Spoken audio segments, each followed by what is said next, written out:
Hello sa inyong lahat at welcome muli sa Dream Meanings Channel.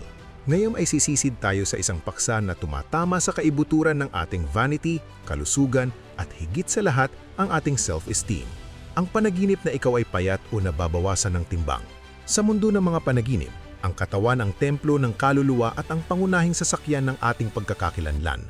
Kapag binago ng iyong subconscious ang iyong pisikal na anyo habang ikaw ay natutulog, hindi ito nangangahulugang tungkol sa diet o pagpunta sa gym. Ito ay tungkol sa timbang o bigat na dinadala mo sa iyong buhay.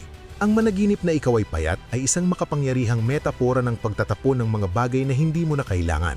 O sa kabilang banda, isang tanda na ikaw ay nanghihina o pakiramdam mo ay hindi ka napapansin.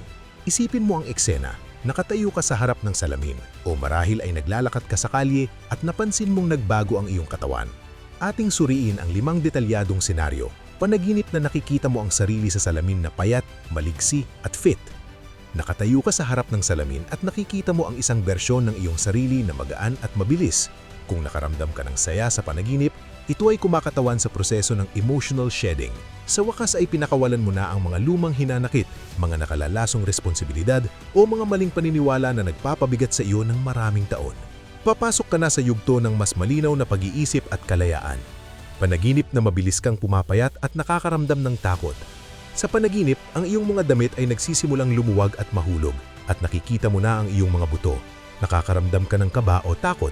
Ito ay nagpapahiwatig ng loss of power. Maaring nararamdaman mo na ang isang sitwasyon sa iyong buhay, marahil ay trabaho o relasyon ay unti-unting umuubos sa iyo at wala ka nang natitirang lakas.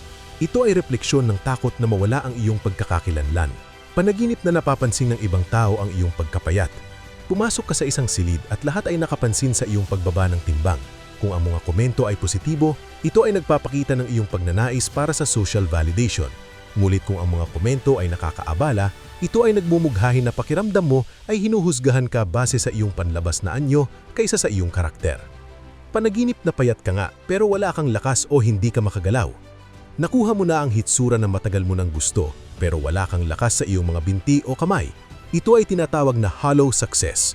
Ipinapahiwatig nito na nakuha mo ang iyong layunin ngunit sa napakataas na kapalit. Marahil ay sinakripisyo mo ang iyong kalusugan o kalayaan.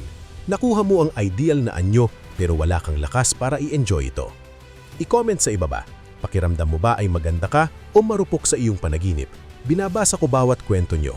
Like, subscribe at abangan ang susunod nating paglalakbay sa kaibuturan ng iyong isipan.